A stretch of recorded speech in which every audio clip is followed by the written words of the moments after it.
Well, we are 2 weeks away from WrestleMania, and yet we are still being fed a ton of bullshit. I mean, again, the matches are not being billed properly. It's pretty obvious. This show is just so fucking horrible. It's ridiculous. I mean, they got the flagship pay-per-view coming up, and they don't even have anybody fucking there to promote the matches. It's so stupid. So we get the show started off with Rollins cutting a promo. You know, he's like joking about Orton and talking about Orton a little bit. And I thought it was decent. I mean, he had a few good lines in there. But it kind of dragged on. It's like, how long are we going to keep talking about him? You know, I just felt like it dragged on for a little bit. It was a little bit too long. And, yeah, so and then he agrees to a match, I guess. You know, he's like, oh, I'll have a match with Orton as long as I could have a match tonight. So that's what we got there.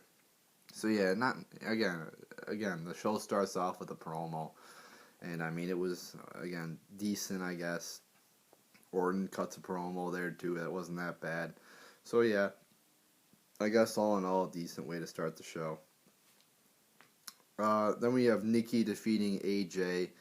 This was a long match for a Divas match. It had to be like 10 minutes, but I'll give him credit. There was some good moves in there. I'll give it 2 out of 5 stars. You know, the wrestling was better than usual. So that's good, but I still don't care. That's one thing. I still do not give 2 shits about the Divas division. So yeah, there you go. 2 out of 5 stars. I mean, there was some good technical wrestling in there. Some good moves that I enjoyed. So yeah, 2 out of 5 stars there. Then we have Ryback defeating Miz. Same thing we saw that I watched on SmackDown. It was like a 2-minute match right here on Raw. It was short, it was boring, and it was shitty. So I'm going to give this 0 out of 5 stars.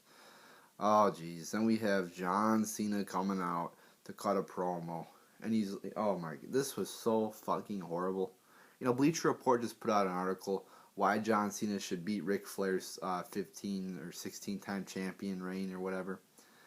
After watching this promo, he does not deserve to even hold one title in this company. I mean, come on. He's like, oh yeah, this is like the declaration. He's like comparing his match with Rusev to a war and like the Declaration of Independence, and he's acting all patriotic and shit. And it's just so annoying. It's so typical John Cena bullshit. And he's like, he tries to make he's like, oh, Rusev is a champion of the United States. No, he's a U.S. champion of fucking WWE. He's not. He's like, oh, he's a champion of the United. I mean, come on. He's trying to build this thing up, and he's totally failing at it. I mean, nobody gives a shit about this feud. There was like, I'm pretty sure the crowd didn't give a shit. I didn't give a shit. I mean, it was just a cheesy PG John Cena typical promo. Like, I'm gonna win this for America. Like, we're the greatest country in the world. It's so just typical PG-ass, patriotic John Cena. So then Rusev comes out, and I don't know what the fuck this... I mean, this show is so much of a clusterfuck. I mean, you got this guy with orange glasses. I mean, what the fuck is he doing with orange glasses? He's got this fucking retarded accent. I mean, what the fuck is this supposed to be? What is this trying to accomplish? And I guess he was supposed to be a lawyer, but then the announcers are like, I saw this guy parking cars. Is this supposed to be funny? Is this supposed to be serious? I don't even know what the fuck this is. I don't know what to make of it. So then apparently we have, Rusev, who does not want a match with Cena for like a month. And then he's like, I'll give you a match if you let me say what I want to say about America and don't attack me. I mean, what the fuck is that? I mean, so he's been so adamant about not wanting to wrestle John Cena. Now he's just so willing to wrestle John Cena just out of the blue like that.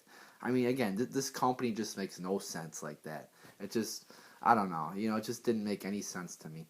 Like, I thought we already had the match. Now we have to do a bunch of bullshit like this. And now I guess we have the match again. I don't even fucking know what's going on here. But it was just a bunch of Cena bullshit patriotism.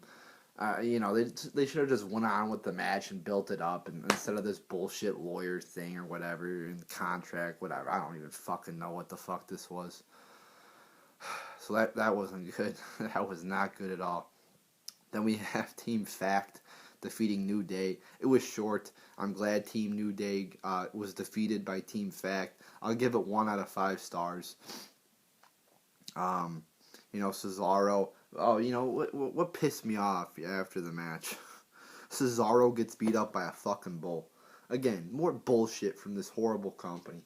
I mean, you got fucking a great wrestler like Cesaro getting beat up by a fucking 2-foot midget.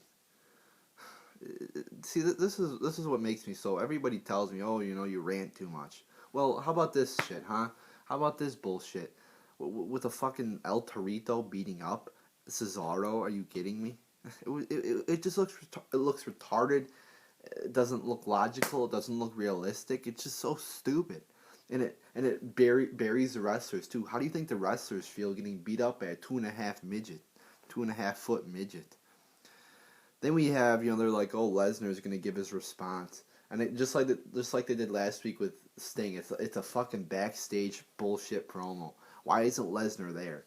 Why the fuck is not he that? Why the fuck is he not there? He's in the main event and he hasn't been there. He's not there today. Why? What the fuck? He should be there every fucking week. He's a champion. He's in the main event, yet he shows up like half the time or less. So he cuts his, the backstage promo. It wasn't bad or anything for a backstage promo, but I'm expecting way more than a fucking 2-minute backstage promo to build to this match. So that not good overall. With Lesnar not being there and shit. Then we have Big Show just randomly beating up Eric Rowan for like a minute. Yeah, I don't get it. He does an elbow drop off the second rope, which I guess was kind of cool. But I mean, it was just random. It was just stupid. It was just not exciting, really. So that wasn't that good. Then we have this, just again, a random brawl here. Just randomly, like 15 jobbers are in the ring, and they just start brawling. And then, I think Mark Henry, is standing on top. Again, like, who cares? It was just an unorganized piece of shit. I mean, just a bunch of people, bunch of jobbers throwing other jobbers over the top rope. Nothing to get all worked up about. Then we have Paul Heyman coming out to cut a promo.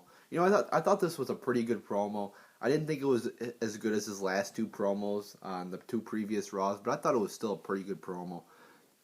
I mean, Heyman has really been, hitting his promos as of late, as he always does. So yeah, that was a good promo there from Heyman. Then Reigns comes out, and not anything special from Reigns. I mean, they're doing this whole thing, they keep saying I can't, but I can. Like, that's something you would hear in like 2nd grade, where they say, never say you can't, don't say the C word. It's just childish, it seems like. And then Reigns says this line at the end here. He says he's not going to beat Lesnar at Mania because he wants to. He's going to beat him because he can. So he doesn't want to beat up Lesnar at Mania. I mean, that last line made no sense to me at all. I mean, it was just kind of not exciting, nothing special from Roman Reigns. And again, Paul Heyman's the one who's really, cutting the promos and doing the good shit to at least somewhat build up this match. So that was all right there, I guess, decent there, because he had a good Heyman promo. The Reigns one wasn't as good, but I mean, I guess overall it was decent. Then we have Ambrose, Bryan, Ziggler defeating Harper, Bad News Barrett, and Stardust. It was all right. A lot of 6-man tag matches are like this. The first 5-10 minutes are boring, and then the last 2 or 3, the action picks up and it gets good. So it was all right. I'll give it 2.5 out of 5 stars. Then they start brawling at the end. I mean, it was actually a pretty good brawl too at the end over the IC title. I mean, I kind of don't like the idea of 1 week this guy has a title, now it's gonna be stolen, because I mean, it technically, JBL's right. It is illegal, and it doesn't really matter who's holding the belt physically if you're not the champion. They're making a huge fucking deal out of it. But yeah, I mean, I still like the brawl at the end because there was just a lot of action going on. It was like 7 people fighting. So I mean, all in all, I'll actually bump it up to 2.75 because of the brawl at the end. I don't think I really factored that into my rating of this segment. So there you go, 2.75 out of 5 stars. Then we get a Bray Wyatt promo, like a 3-minute promo backstage. I mean, so there you go, people. There's your build to one of the biggest matches on the card. A fucking 3-minute backstage promo. What the fuck is this bullshit? It's so stupid again. One of your main fucking matches on Mania, and you fucking have 3 minutes dedicated to build it up 2 weeks before it happens. And you don't even have one of the people who's in the match there. And he's not going to be there until WrestleMania. How fucking stupid is that? And I see Bleacher Report put out an article defending WWE not having Undertaker on Raw. How the fuck do you build up a match without one of the people there on a pay-per-view? You just, especially if it's a fucking, I guess you could sometimes do it, if it's not like that major a match, but this is a fucking major ass match. This is one of the biggest matches of the year, and you don't have the Undertaker there. This is retarded. Then we have Orton and Sting. First off you have Orton coming out, and then Rollins. I had a feeling that Rollins, that this was just a ploy, and that I was thinking like a few minutes before he came out, like a minute before he came out, I'm like, you know what, Rollins, I think he might have tricked, he might have been deceiving, and I was right. I guess I can't prove that, but I seriously was thinking like that. But anyway, Rollins comes out. He's like, yeah, I was joking, whatever. So he's back with the Authority. And then they're about to beat up Orton. And then Sting comes out. And, I saw the crowd popped big. And Michael Cole's like, this is one of the greatest moments of WrestleMania history. This is the shit I'm talking about, and how illogical this company. Are you one of the greatest moments in Raw history? Are you kidding me? They're acting like it's like this great thing, this monumental, awe-inspiring thing when Sting comes up like he's some kind of god. Sting should be there every fucking week since he came, since that Fastlane pay-per-view, because again, he's in a main fucking match at Mania.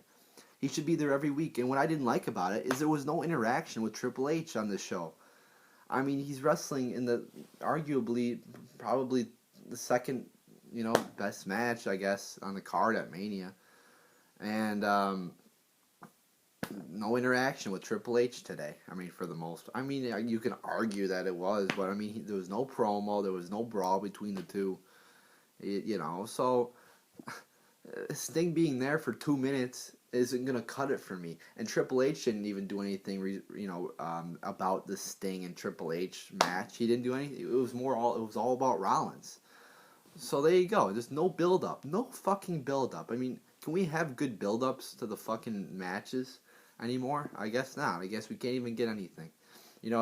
Apparently they're not even trying anymore. They're not even trying to build up to their matches. It's just a fucking shame. So, I mean, people might say, oh, great, Sting came back. Well, he was there for, fucking 2 minutes, and he should be there. He should be there every fucking week, So, was it cool to see him beat up everybody with Orton? I mean, it wasn't like it was great. I mean, I guess it was a little bit cool. I mean, it was kind of predictable, especially when the crowd started chanting, we want Sting. I'm like, oh, Sting's going to come out now. So, I mean, it's not like that it was some kind of great moment. I mean, it was all right. I mean, the last segment, it was all right. It was okay. It wasn't great, all right, people? So, overall, I'm going to give this show 1 out of 10 stars because Mania is supposed to be this great event, and they're not doing jack shit to build up to it, which is a complete shame. It's a complete disgrace to the fans who who pay the $120 every month to pay for the network, or like yearly. That's what I'm talking about, like I do. And we're given a bunch of bullshit like this. Just no build to the fucking card. Just pay your $10. It doesn't matter if you get shit or not. As long as we get our $10 from you suckers, we're good. So there you go, people. This show sucked. This company sucks. It's a bunch of illogical bullshit. I think I should make a video like 50 illogical things WWE has done. I think that would be pretty popular video right there. I might do that in the future because on this show there's probably numerous things that were illogical. But there you go, people. There is your fucking Raw review.